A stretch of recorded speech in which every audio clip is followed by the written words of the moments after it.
கர்த்தருடைய நாமம் மகிமைப்படுவதாக.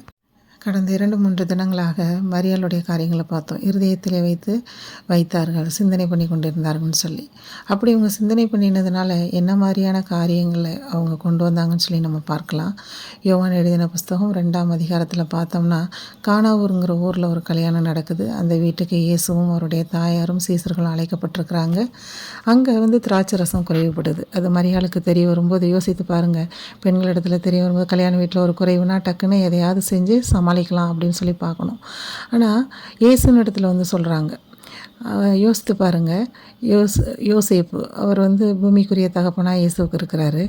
அவர் ஒரு கார்பெண்டர். ஒரு வேளை சின்ன வயசுலேருந்து அவர் கூட இருந்ததுனால இயேசுவானவருக்கு அந்த தச்சு தொழில் எதுவும் தெரிந்திருக்கலாம், பழக்கப்பட்டிருக்கலாம். அந்த மாதிரியான ஒரு காரியம் கல்யாண வீட்டில் இது மாதிரி ஏதோ டேபிள் இது பண்ணுறதோ செய்கிறதோ இல்லை டெக்கரேஷன் காரியங்களோ இருந்தால் கூட அது நம்ம இயேசுவின் இடத்துல சொல்கிறதுக்கு ஒரு பொருத்தமான வேலையாக இருக்கும். ஆனால் இது சமையல் சம்மந்தப்பட்டது.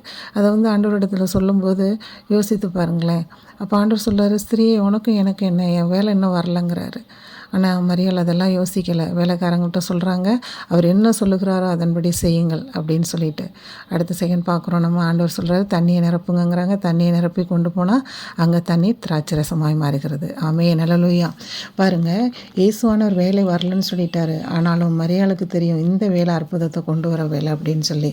ஏன்னா வசனம் சொல்லுது, யோவான் 2:11 இதுதான் இயேசுவானவர் செய்த முதலாம் அற்புதம் சொல்லி. அதுக்கு முன்னாடி இயேசுவானவர் செய்யலை, அற்புதம் எதுவும் செய்யலை. அப்போ மரியாள் பாருங்கள், யோசித்து பாருங்கள்.